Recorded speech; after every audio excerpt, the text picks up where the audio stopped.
एक साधु नदी के घाट के किनारे डेरा डाले रहता। वहाँ वह दिन भर बैठा रहता और बीच बीच में ऊंची आवाज में चिल्लाता, जो चाहोगे सो पाओगे। उस रास्ते से गुजरने वाले लोग उसे पागल समझते थे। वह उसकी बातों को सुनकर अनसुना कर देते थे और जो सुनते थे वह उस पर हंसते थे। एक दिन एक बेरोजगार युवक उस रास्ते से गुजर रहा था। साधु की चिल्लाने की आवाज उसकी कानों में भी पड़ी, जो चाहोगे सो पाओगे, जो चाहोगे सो पाओगे। यह वाक्य सुनकर वह युवक साधु के पास आया और उनसे पूछने लगा, बाबा आप बहुत देर से चिल्ला रहे हो, जो चाहोगे सो पाओगे।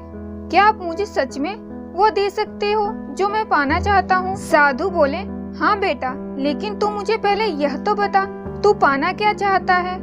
बाबा मैं चाहता हूँ कि मैं एक दिन हीरो का एक बहुत बड़ा व्यापारी बनूं। क्या आप मेरी मदद कर सकते हो? युवक बोला, बिल्कुल बेटा, मैं तुम्हें एक हीरा और एक मोती देता हूँ, उससे तुम जितने चाहो मोती बना लेना। साधु बोला। साधु की बातें सुनकर युवक की आंखों में एक आशा की किरण चमक उठी। फिर साधु ने उसे अपने दोनों हथेलियां आगे बढ़ाने को बोला। युवक ने अपनी हथेलियां साधु के आगे रख दी।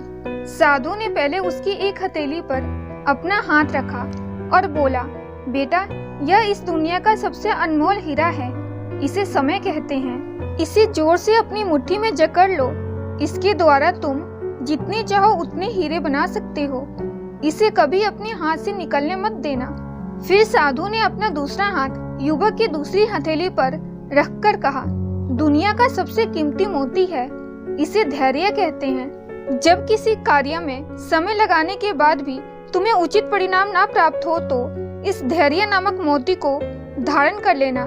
यदि यह मोती तुम्हारे पास है तो तुम दुनिया में जो चाहो वो पा सकते हो। युवक ने ध्यान से साधु की बात सुनी और उसे धन्यवाद करते हुए वहां से चल पड़ा। उसे सफलता प्राप्ति के 2 गुरु मंत्र मिल गए थे।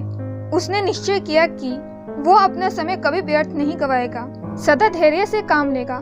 कुछ समय बाद उसने हीरे के एक बड़े व्यापारी के यहाँ काम करना शुरू कर दिया। कुछ साल तक वह दिल लगाकर व्यवसाय का हर गुण सीखता रहा और एक दिन अपनी मेहनत और लगन से अपना सपना साकार करते हुए हीरे का एक बहुत बड़ा व्यापारी बन गया।